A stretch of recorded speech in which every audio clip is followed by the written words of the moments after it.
Hey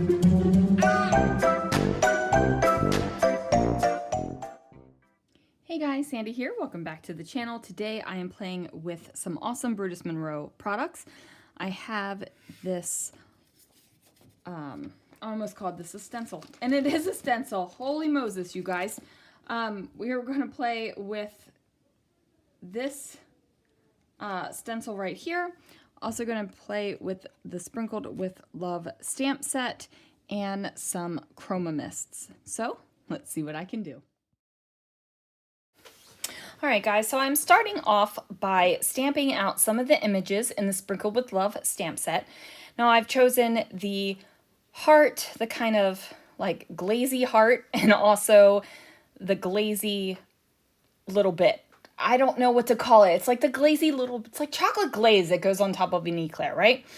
I did go ahead and just use my heat tool just for a second on there to make sure that the ink was completely dry, because I am going to be using my chroma mists here to color in. Now, I love using chroma mists for spraying and splattering, but they also are great for filling in color. Now, I am not using a watercolor paper here. This is just plain old white cardstock. So the paper is soaking almost directly into the cardstock, and I am going to do this so that it is as dark as possible. So since the chroma mists are a water-based product, they do lighten up a little bit when they are dry, but I am not going to worry about that because I'm going to do something to them to make them bright and shiny and wonderful. So I am using the purple color here, and yes, that is purple, you guys. I do know how to say purple, but you know, in our family we call it purple. So that is what I am doing. Now, I will tell you, I wish I actually painted this fast, but I don't. This video is obviously sped up.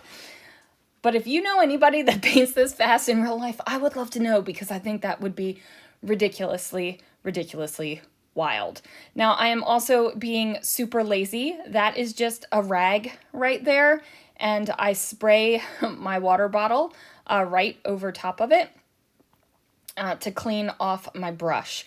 I find that if I have a water dish, I either pick it up to drink it, because I usually have some sort of cup somewhere, or I knock it over, and I also end up putting my brush into my cup of whatever I'm drinking, and that never works out well for anyone, does it? So I do the lazy way. If I really need a good brush cleaning, I just get up and walk to the sink. So there is that. Now this right here that I am painting this green color, this is that kind of eclair shape without the bits on it, like the melty bits, the chocolate bits. So yes, my colors over here are getting a little bit colorful and crazy. Now, you guys, if you actually know where you can get pastries these colors, wow. But you know what? This is my project, and I'm going to do it the way I want to. And who says pastries always have to be golden brown, right? Nobody says that, unless you're watching the Great British Baking Show, which we are doing right now. So anyway, I am just going to finish coloring that in. So I've got the green, the blue, the purple, and the kind of corally color. And I am using my heat tool on these as well. As you can see, the color has gone through the paper, so there is a good amount of color on these bad boys. And I am just going to use that heat tool, like I said, to get them nice and dry. So now I am going to fussy cut these shapes out. I am fussy cutting right on the edge of the stamped black line. I don't want little white bits showing through. Now, there are coordinating dies to this stamp set. I just don't happen to have them. And I feel like these shapes are easy enough to fussy cut. But I do tell you that having coordinating dies makes it so much easier. You don't have to take the time to fussy cut. So I'm pulling out my embossing ink, and this is a clear sticky ink, and I'm just using some packaging to have a bit of a base.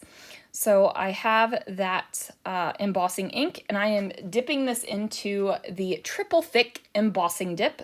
So this is clear, and I am going at this from both sides at first, because it does kind of blow off a little bit because the embossing crystals are so large.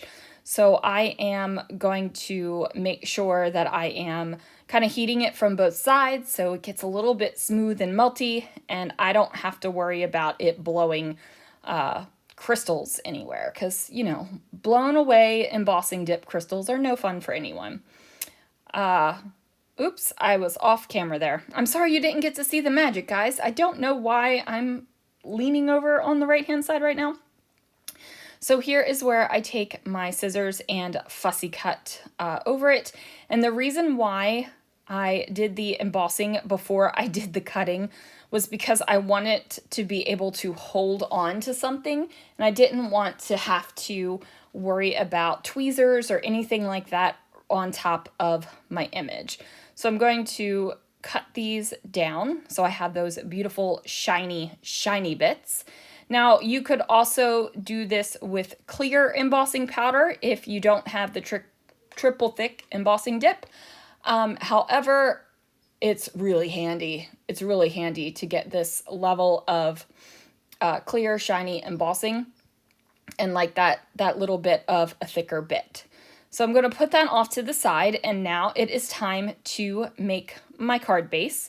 So I take the sprinkle stencil, I pop it down on some white cardstock, and then I'm going to pull a stencil print. So pulling a stencil print means you are pulling the print off of the media that is left on the stencil when you have stenciled it through.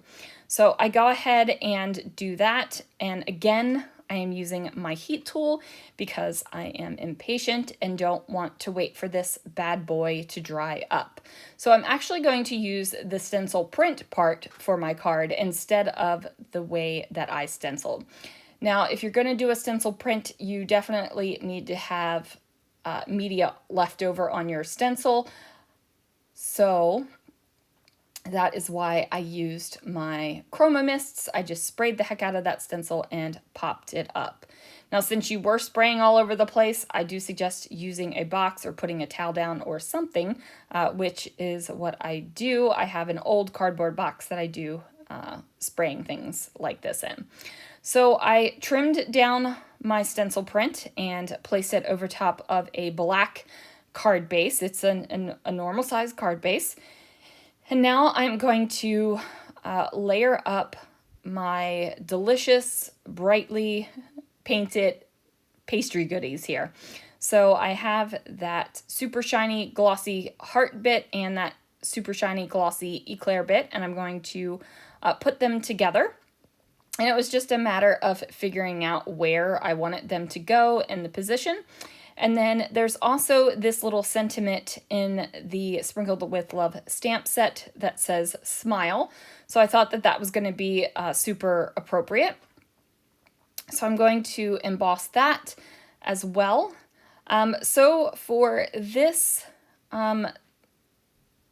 sentiment, what I have done is really put it down with black Raven, which is the black ink from Brutus Monroe. And then I dried that and then did a layer of embossing powder and put some clear embossing powder over top of it. And I did that because I was out of Raven embossing powder. So I actually adore Brutus Monroe's Raven embossing powder. But, you know, when you run out, you got to figure out another way to get an embossed black sentiment. And that is what I did. So it works. I am also going to trim down the sentiment into a banner style. So it is going to be a white banner, and it will be on some black cardstock as well. I put that down like that and I was like, it needs a little bit more. It needs a little bit more oomph. Now, I am a super fan of black backgrounds for my cards. I don't know exactly what it is, but when I make a card, I always seem to want to put a black border around it. It just works for me, I guess. I just like it that way. So I do use some liquid adhesive to get my pieces down. So I have my colorful eclair. I'm going to hold that down just for a minute to make sure it sticks. And then I'm going to put some of these pop foams down on the heart so that I have just a tiny, tiny little bit of dimension on this card. And then I also put down the sweet underneath of the pastries there, the very, very colorful pastries. So there it is, you guys, a stencil printed card. Let me know in the comments down below if you decide to try out some stencil printing. I think that it is a super fun technique and one that I use in card making and in scrapbooking. Thanks so much for watching, and I will see you guys again real soon for another video.